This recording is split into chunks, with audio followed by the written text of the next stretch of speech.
Bismillaahi Raxmaani Raxiim wacan oo wanaagsan daawadayaal halkani waa Wehel Cusub Media waa 12-ka bisha Diseembar sanadka 2024 kusoo dhawaada qodobada ugu doorka roon wararkan idiin hayna subaxnimadan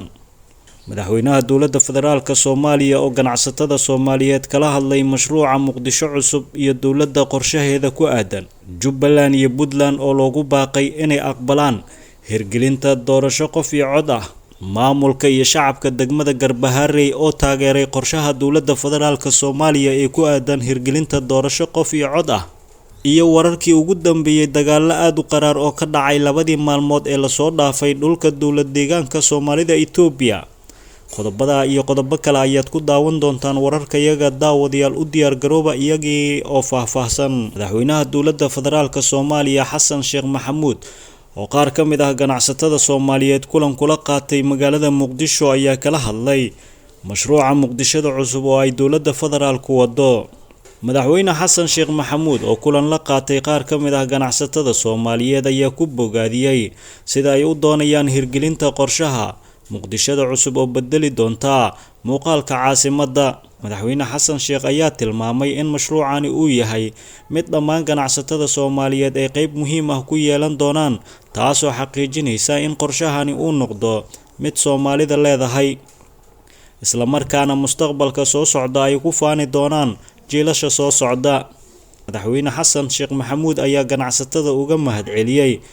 kaalinta muuqata ay ku leeyihiin dalka gaar ahaan doorka ay ka qaateen kobcinta dhaqaalaha shaqo abuurka iyo xoojinta nabadda wuxuuna ku dhiirigeliyay inay si hagar la'aan ah u bixiyaan canshuurta ugana qayb qaataan dib u dhiska dalka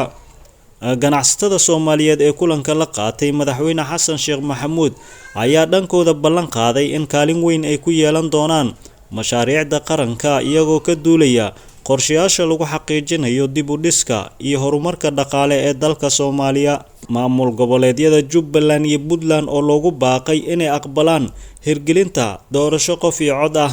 maamulada Jubbaland iyo Puntland oo si weyn uga soo horjeeda nidaamka doorasho ee filla Soomaaliya ay wado ayaa gudoomiyaha golaha shacabka Sheekh Aadan Maxamed Nuur Aadan Madoobe waxa uu ugu baaqay inay aqbalaan nidaamkaasi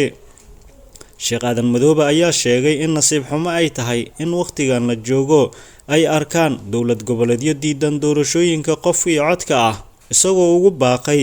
maamul goboleedyada Jubbaland iyo Puntland inay aqbalaan nidaamkan doorasho adduunka waa nala yaaban yahay sida Soomaalida oo dad Islaam ah ay ugu midoobi laayihiin nidaam doorasho oo xor ah ayuu yiri Sheekh Aadan Madoobe gudoomiyaha ayaa sidoo kale ammaan ballaaran u jeediyay maamul goboleedka Somaliland oo uu sheegay in si xor iyo xalaal ah ay doorashooyinkooda ku qabsadaan deegaanada ay ka arimiyaan taasoo dhawaana looga adkaaday Muuse Biixi Cabdi oo hogaaminayay maamulkaasi in ka badan 7 sano maamul goboleedyada Jubbaland iyo Puntland ayaa horay u sheegay inaysan qayb ka ahayn wadahadalada dowladda Soomaaliya go'aanka uga gaartay in dalka guud ahaan ka hirgeliso doorasho qof iyo cod ah waxaana labada maamul fakir ahaan ay qabaan inaan hanaan sharci ah loo marin nidaamka doorashooyinka qof iyo codka ah ay dowladda Soomaaliya ku dhawaaqday nidaamka doorasho ee muddooyinkii dambe ay si weyn uga shaqeynaysay filla Soomaaliya ayaa sidoo kale waxaa si adag uga hor yimid oo qaadacay madaxdii hore ee dalka iyo siyaasiyiinta mucaaradka ah oo iyagu sheegay in looga dan leeyahay muddo kororsi sharci darro ah maamulka gobolka Gedo iyo shacabka degmada Garbaharey ee xarunta gobolka Gedo ayaa si weyn u taageeray qorshaha dowladda Soomaaliya ee ku aadan hirgelinta doorashooyinka qof iyo codka ah wasiirka wasaaradda amniga gudaha xukuumadda federaalka Soomaaliya Cabdullaahi Sheekh Ismaaciil Fartaag ayaa magaalada Garbaharey ee xarunta gobolka Gedo kulan kula qaatay maamulka gobolka iyo kan degmada iyo hogaanada qaybaha kala duwan ee bulshada magaaladaasi kulanka ayaa wasiirka amniga gudaha xukuumadda federaalka Soomaaliya waxa ku wehelinayay wasiiro iyo xildhibaano ka tirsan baarlamaanka federaalka Soomaaliya ee deegaan doorashadoodu tahay gobolka Gedo waxaana kulanka looga hadlay arrimo muhiim ah oo ay ka mid yihiin xoojinta amniga kor u qaadista adeegyada bulshada iyo horumarinta wada shaqeynta u dhaxaysa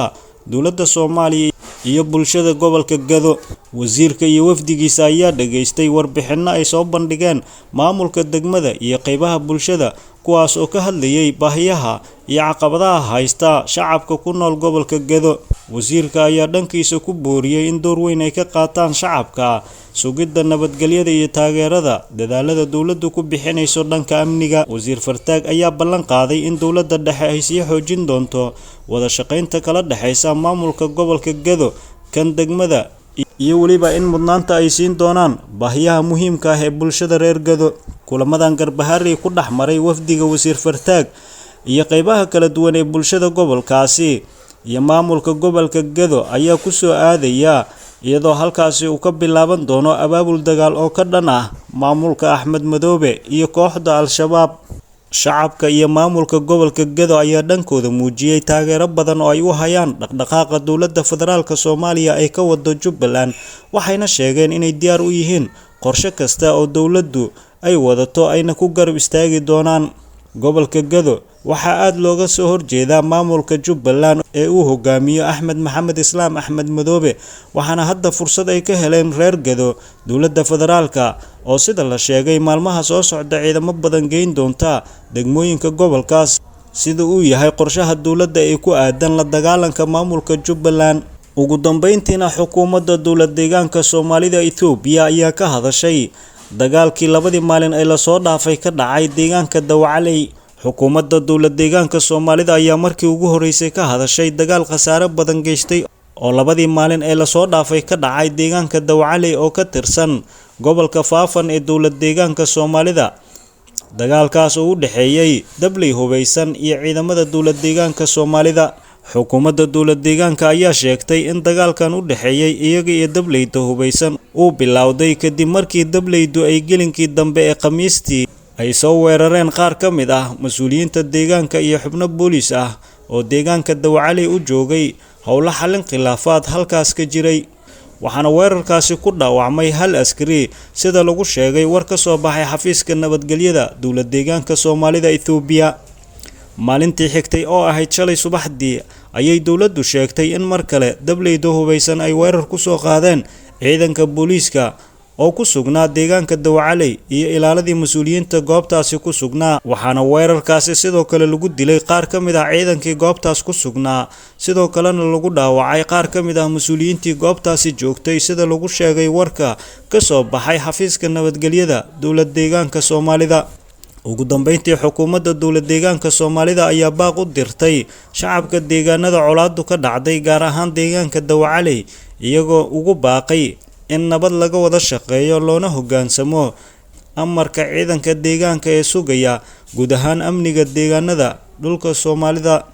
Si kastaba ha ahaatee iyadoo warkan ka soo baxay xafiiska nabadgelyada dawlad deegaanka Soomaalida Itoobiya lagu sheegay in iska horimaadyada ama dagaaladii dhacay labadii maalin ee la soo dhaafay ay ku dhinteen 2 ruux ayaa haddana waxaa jira warar madax bannaan oo sheegaya in dagaaladaasi dhacay labadii maalin ee la soo dhaafay ay ku dhinteen dad gaaraya ilaa 8 ruux oo isugu jira maleeshiyaadka iyo ciidanka dawlad deegaanka Soomaalida. Daawadayaal inta ayaan ku soo goobaynaa wararkii ugu door corona ee saakay aan idiin haynay tan iyo inta aan dib u kulmi doono wararka iyaga xiga. Waad ku mahadsantihiin daawashadiina.